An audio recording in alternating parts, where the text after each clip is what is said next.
श्रीराम समर्थ। ब्रह्मानंदं परमसुखदं केवलं ज्ञानमूर्तिं द्वन्द्वातीतं गगनसदृशं तत्त्वमस्यादिलक्ष्यम् एकं नित्यं विमलमचलं सर्वधी साक्षिभूतं भावातीतं त्रिगुणरहितं सद्गुरुं नमामि। भगवान गुरुदेव, आपल्या चरणकमली आमचे शतशः प्रणाम असोत। आम्हा संसारी लोकांच्या आत्मकल्याणासाठी अहोरात्र झटणे हेच आपले जीवनचरित्र होय। आम्ही आपले खरे मानसपुत्र आहोत। आपण भगवंताचे नामधन आमच्यासाठी ठेवले आहे। त्या नामात गोडी उत्पन्न व्हावी आणि आमचे मन नामात रंगून जावे, हीच आमची आपल्या चरणी एकमेव प्रार्थना आहे। जय जय रघुवीर समर्थ। वासनेचे प्राबल्य। माझ्या निरूपणाचा तुम्हाला विसर पडतो म्हणूनच बरे आहे। एखादी गोष्ट चांगली आहे आणि ती मिळाली तर सुखप्रद होईल या गोष्टींची आठवण असूनही आपण ती मिळवण्यासाठी प्रयत्न करीत नाही, हे अगदी अयोग्य आहे। हे पापच आहे। जर आपल्याला समजलेच नाही तर ते न करण्यात पाप नाही, परंतु समजूनही न करण्यात अत्यंत पाप आहे। खरे म्हणजे प्रयत्न करणे हे आपल्या हातात आहे। आपण ऐकतो की अंतकाळी जी मती तीच गती। मृत्यूसमयी जशी वासना धरावी त्याप्रमाणे आपल्याला पुनर्जन्म प्राप्त होतो। तेव्हा वासनेतच आपला जन्म आणि वासनेतच आपला अंत असे असताना तिला दूर कशी करता येईल? एखादा मनुष्य काळा असेल तर त्याला आपले काळेपण काही घालवता येत नाही।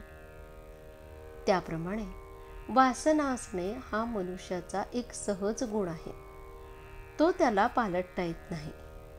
तर मग आम्हाला वासनेतून कधीच मुक्त होता येणार नाही का? मनुष्याच्या ठिकाणी इतर प्राणीमात्रांपेक्षा जर काही वेगळे असेल तर चांगले काय आणि वाईट काय हे कळण्याची बुद्धी। आपण कळून सवरूनही वासनेला, अहमपणाला आधार देतो। इथेच आपले चुकते। आपला अहमपणा इतका खोल गेलेला आहे की आपल्याला हे सर्व माझेच वाटते। माझी बायको, माझी मुले, माझे घर, माझे माझे म्हणून किती सांगावे? त्या माझेपणामुळेच अहमभाव वाढीला लागून सर्व काही आपल्या मनाजोगते, आपल्याला सुख देणारे हवेसे वाटू लागते आणि दुःख अगदी नकोसे वाटते। अर्थात जगात कोणालाच नुसते सुख मिळत नाही।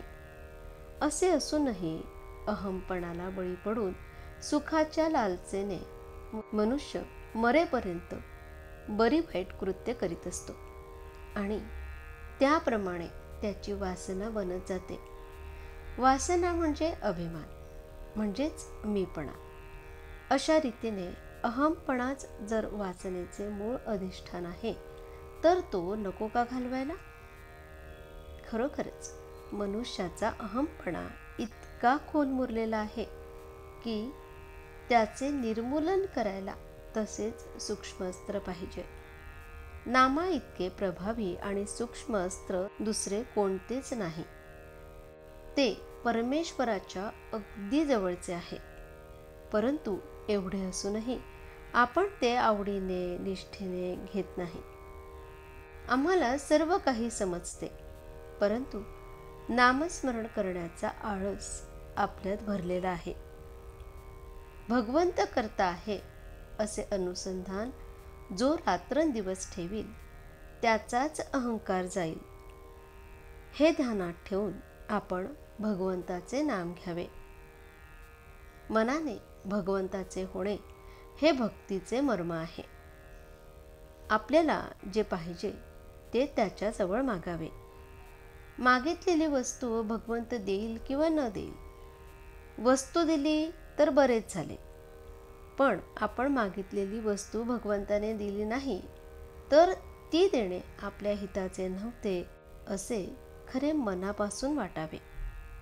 ही भावना वाढवण्यासाठी भगवंत दाता आहे असे लक्षात ठेवून शक्य तितके त्याचे नामस्मरण करावे. आजचे बोधवचन: जो नामात राहिला त्याचा वासनाक्षय झाला. जानकी जीवन स्मरण जय जय राम. श्रीराम समर्थ.